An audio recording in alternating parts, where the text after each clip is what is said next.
আর যে বীরভূমের দুর্দণ্ড প্রতাপ নেতা অনুব্রত মণ্ডলকের এই অডিও বিতর্কে নিয়ে তোলপাড়, সেই বীরভূমেই 26-এর আগে ফের তৃণমূলে ভাঙন। তৃণমূল ছেড়ে বিজেপিতে যোগ সাঁইথিয়ার 150 পরিবারের।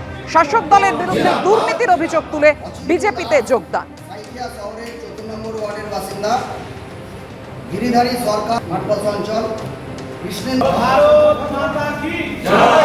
এখানে ঠিকমতো নেতা নেই, বীরভূম ডিস্ট্রিক্টে ঠিকমতো ভাবে নেতা নেই। আজকে দলের মধ্যেই খাওয়াখাবি, সেটা আপনারা পরিষ্কার কথা দেখতে পাচ্ছেন যে দলের মধ্যে যেরকম ভাবে খাওয়াখাবি চলছে। তো কোর কমিটি নিয়ে গঠন করছে, আজকে কোর কমিটির নিজস্ব কোনো ঠিক নেই, ঠিক আছে। তারপরে কোনো একটা সভাপতি নেই, সভাপতি ঠিক করতে পারছে না তৃণমূল। ভারতীয় জনতা পার্টিতে আজকে সাঁইথিয়া বিধানসভার অচিন্তদা বসে। এখানে অচিন্তদা আমাদের বিজেপির বিধানসভার কনভেনার ছিল 2021-এর নির্বাচনে এবং মন্ডলের প্রেসিডেন্ট ছিল তার আগে। তো গিরিধারী সরকার পরিহারপুরের 184 নম্বর বুথে আমাদের লড়াকো নেতা, উনি আমাদের পার্টিতে আসলেন। এদের নেতৃত্বে 150টি পরিবার ভারতীয় জনতা পার্টিতে আমাদের সঙ্গে যুক্ত হলো।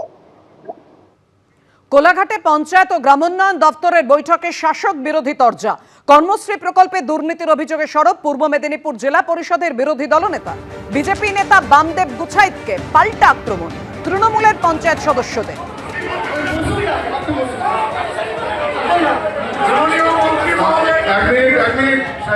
আচ্ছা, আপনারা একটু ধৈর্য ধরুন, আমরা মন্ত্রী মশাইয়ের কথা শুনবো। আপনি একটু সংক্ষেপে বলবেন, বামদেব বাবু, একটু সংক্ষেপে বলবেন। আর সবার আবহাওয়াটা নষ্ট করবেন না, একটু সংক্ষেপে বলবেন। ঠিক আছে, বলুন। এই সরকার আসার সময় থেকেই আমি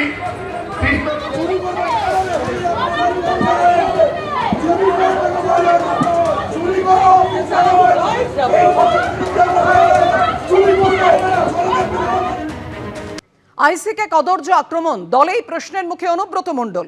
সৌগত রায়ের পর অনুব্রতর সমালোচনায় দলেরই 2 বিধায়ক। বোলপুরের আইসিকে কদর্য ভাষায় হুমকি। কেষ্টর পাশে নেই হুমায়ুন কবির। বীরের সম্মান দিয়ে বীরভূমে আনতে বলেছিলেন দিদি। নিশ্চয়ই কড়াভাবে অনুব্রতকে সতর্ক করবেন নেত্রী। কেষ্টর কদর্য ভাষণ নিয়ে এমনই মন্তব্য করেছেন ভরতপুরের তৃণমূল বিধায়ক। ভোটের সময় যা বলেছিলাম তার সঙ্গে এর তুলনা করা যায় না। কোনো অফিসারকে কখনো এভাবে আক্রমণ করিনি, করবো না। অপ্রত্যাশিত ঘটনা, এটা হওয়া উচিত নয়। মন্তব্য সুজাপুরের তৃণমূল বিধায়ক আব্দুল গনির। বুদ্ধি যখন নাশ হবে, একটার পর একটা ভুল হতে থাকবে। দলকে রসাতলে নিয়ে যাওয়ার চেষ্টা। আক্রমণ সিউড়ি ব্লক তৃণমূল সভাপতি নুরুল ইসলামের। অনুব্রত মণ্ডল যেটা বলেছেন মোটেই সমর্থনযোগ্য না, কারণ সবার বাড়িতে মা, বোন, স্ত্রী, সন্তান রয়েছে। অপ্রত্যাশিত এবং হওয়া উচিত নয়। উদ্দেশ্যটা তো বোলপুর যেভাবে আমাকে মাথা নিচু করতে বলেছিল তাদের কাছে আমি তা হইনি। বোলপুর যে অন্যায় কাজটা আমাকে দিয়ে করাতে চেয়েছিল আমি সেটা করিনি, সেজন্যই তো এই ব্যাপার। কিন্তু মনে রাখবেন, ধর্মের কল বাতাসে নড়ে,